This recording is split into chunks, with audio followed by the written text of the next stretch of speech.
Well, good morning, everyone.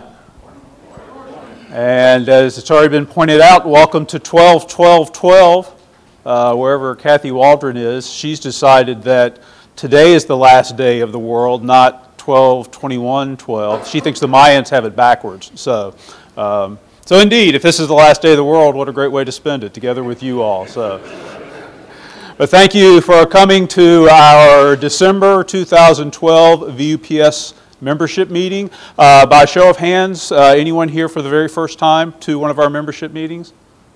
Okay.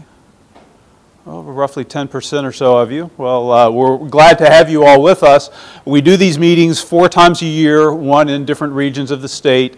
Our December meeting is traditionally here in the Fairfax area, March in Richmond, June in the Hampton Roads area. We'll be going back to Virginia Beach this coming year. September is in the Roanoke, southwestern Virginia area. So we encourage, of course, to come to all of them. Some folks actually do.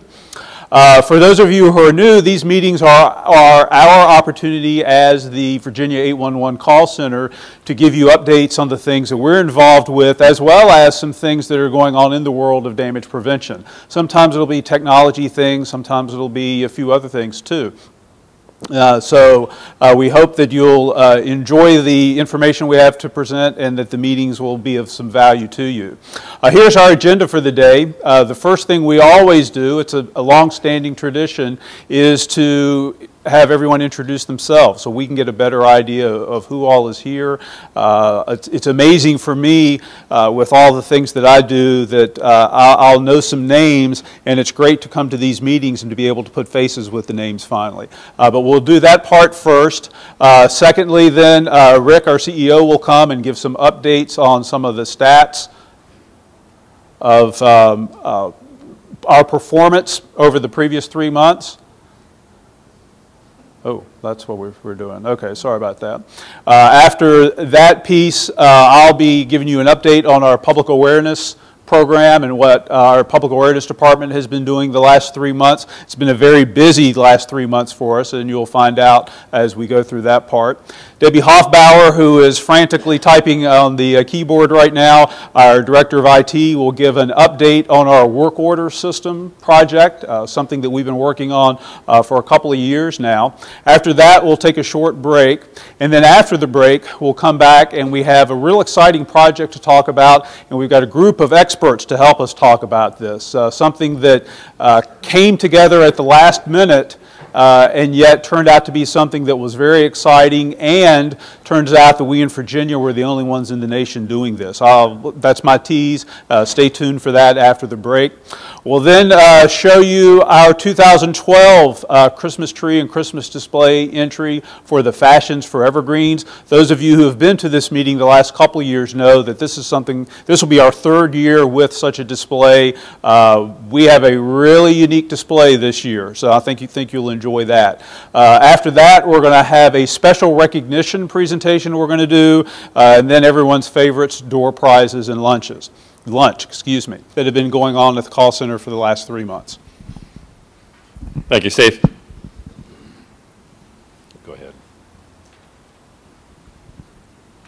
Want to bring a page down?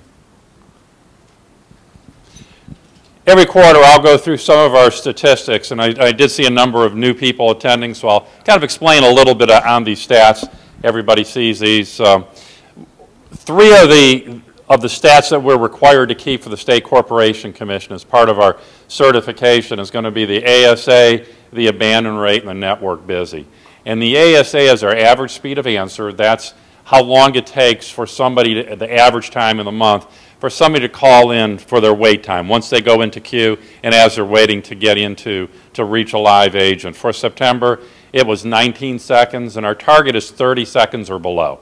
Abandon rate, you see that on the bottom, is 0.01%, and that says people who go into our queue, they're sitting there for 60 seconds or longer, and then they hang up. It's a measurement of frustration, and our target is less than 5% on that, and you can see it's minimal on that. We try to make sure we get everybody. And the network busy, that's when you actually receive a busy signal. Some call centers will do that during peak loads, We opt not to, and we want to make sure we'd rather have somebody hit our queue because then we could see it and we can manage it and we know how many calls are in there.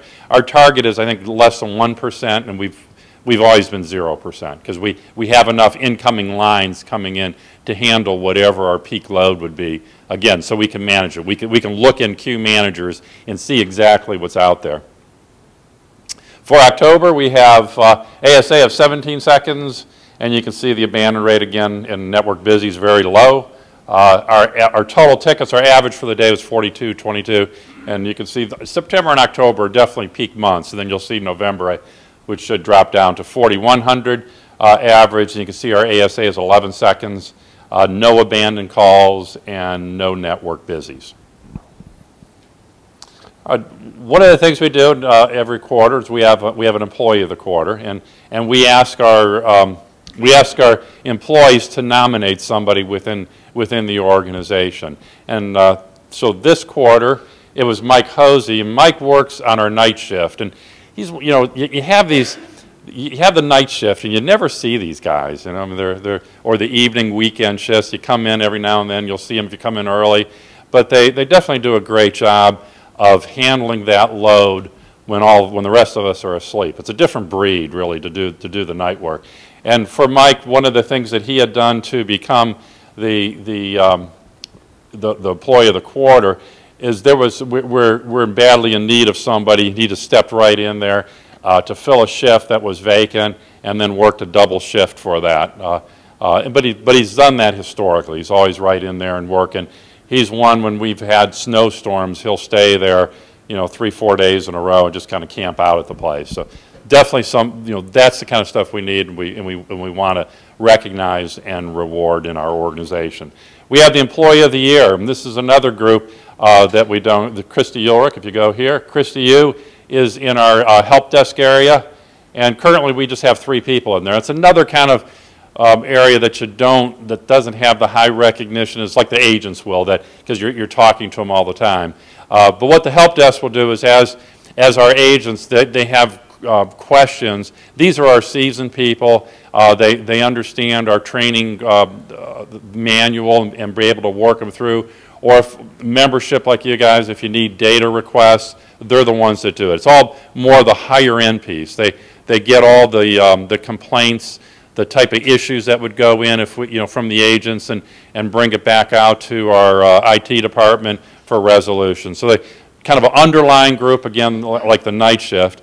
And Christy, she handles the Spanish calls too as part of that. I think right now we have 4 Spanish agents, take about 200-300 Spanish calls a month.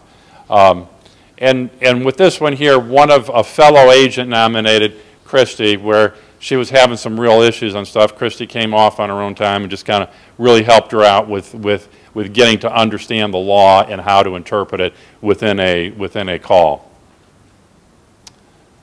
Oh, she also did the photography for the Christmas tree. So I just read that last line. So when we go through this at the end of the meeting, when you see these photographs, they're really great, and she does a great. And again, she does this on the side. And for us, it was a free lunch. Cost us a lunch, and she did these great pictures for us. So we really appreciated that. That was after she received the award. All right. With that, I'll turn it back to Steve with public awareness.